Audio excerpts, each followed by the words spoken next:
Hi friends, welcome to my channel. So ಇವತ್ತು ಖಾರ ಬಾತ್ ಹೇಗೆ ಮಾಡೋದು ಅಂತ ಒಂದು ಪಾತ್ರೆಗೆ ಒಂದು ಗ್ಲಾಸ್ ಹೆಸರು ಬೇಳೆ ತೊಗೊಂಡಿದ್ದೀನಿ. ಅದೇ ಗ್ಲಾಸ್ ಮೆಷರ್ಮೆಂಟಲ್ಲಿ ಒಂದು ಗ್ಲಾಸ್ ರೇಷನ್ ಅಕ್ಕಿನ ತೊಗೊಂಡಿದ್ದೀನಿ. ಸೊ ಈಗ ಎರಡನ್ನು ಚೆನ್ನಾಗಿ ತೊಳೆದು ಪ್ಯಾಕೆಟ್ ಇಟ್ಕೊಳ್ಳೋಣ. ಸೊ ಒಂದು ಕುಕ್ಕರ್ಗೆ ಒಂದು ಸ್ಪೂನ್ ತುಪ್ಪ ಹಾಕಿಟ್ಕೊಂಡಿದ್ದೆ. ತುಪ್ಪ ಕಾದ ನಂತರ 1.5 ಸ್ಪೂನಷ್ಟು ಜೀರಿಗೆನ ಅದಕ್ಕೆ ಸೇರಿಸ್ಕೊತಾ ಇದ್ದೀನಿ.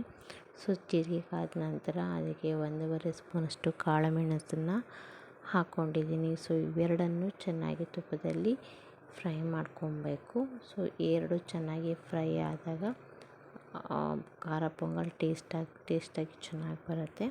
ಸೊ ಈಗ ನಾನು ಅದಕ್ಕೆ ಒಂದು ಮೀಡಿಯಮ್ ಸೈಜ್ ಬೆಳ್ಳುಳ್ಳಿನ ತಗೊಂಡು ಜಜ್ಜಿಟ್ಕೊಂಡಿದ್ದೀನಿ. ಸೊ ಅದನ್ನು ಈಗ ಸೇರಿಸ್ಕೊತಾ ಇದ್ದೀನಿ. ಇವೆರಡನ್ನು ಗೋಲ್ಡನ್ ಬ್ರೌನ್ ಬರೋ ತನಕ ಕ್ಲೀನಾಗಿ ಚೆನ್ನಾಗಿ ಅದನ್ನು ಫ್ರೈ ಮಾಡ್ಕೊಬೇಕು. ಸೊ ಗೋಲ್ಡನ್ ಬ್ರೌನ್ ಬರೋ ತನಕ ಫ್ರೈ ಮಾಡ್ಕೊಂಡಾಗ ಖಾರ ಪೊಂಗಲ್ ಟೇಸ್ಟಿಯಾಗಿ ಬರುತ್ತೆ. ಸೊ ಈಗ ಇದು ಕಾದಿದೆ. ಇದಕ್ಕೆ ನಾನು 7ರಿಂದ 8 ಹಸಿಮೆಣಸಿನ್ಕಾಯಿನ ಇಟ್ಕೊಂಡಿದ್ದೆ. ಸೊ ಅದನ್ನು ಹಾಕಿದ್ದೀನಿ. ಸೊ ಹಾಕಿ ಅದನ್ನು ಚೆನ್ನಾಗಿ ಅದು ಕೂಡ ಫ್ರೈ ಆಗಬೇಕು.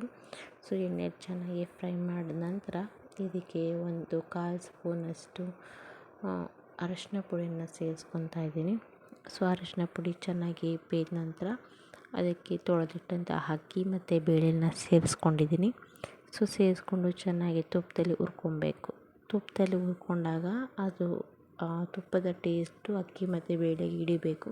ಸೊ ಆಗ ಖಾರ ಪೊಂಗಲ್ ಟೇಸ್ಟಿಯಾಗಿ ಬರುತ್ತೆ.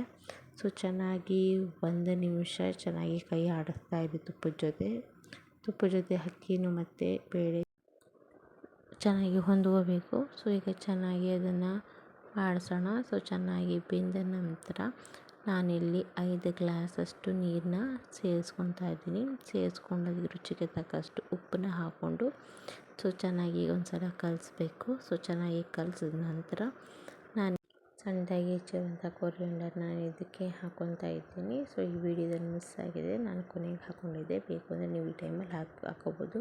ಸೊ ಈಗ ನಾನು ಕುಕ್ಕರ್ನ ಮುಚ್ಚಿದ್ದೀನಿ. ಸೊ ಮುಚ್ಚಿಟ್ಟು ಒಂದು ವಿಷಿಲ್ ಹಾಕ್ತೀನಿ. ಸೊ ಈಗ ಈ ಒಂದು ವಿಷಿಲ್ ಆಗಿದೆ. ಸೊ ಪ್ರೆಷರ್ ಔಟ್ ಮಾಡಿ ಸೊ ಓಪನ್ ಮಾಡ್ತಾಯಿದ್ದೀನಿ.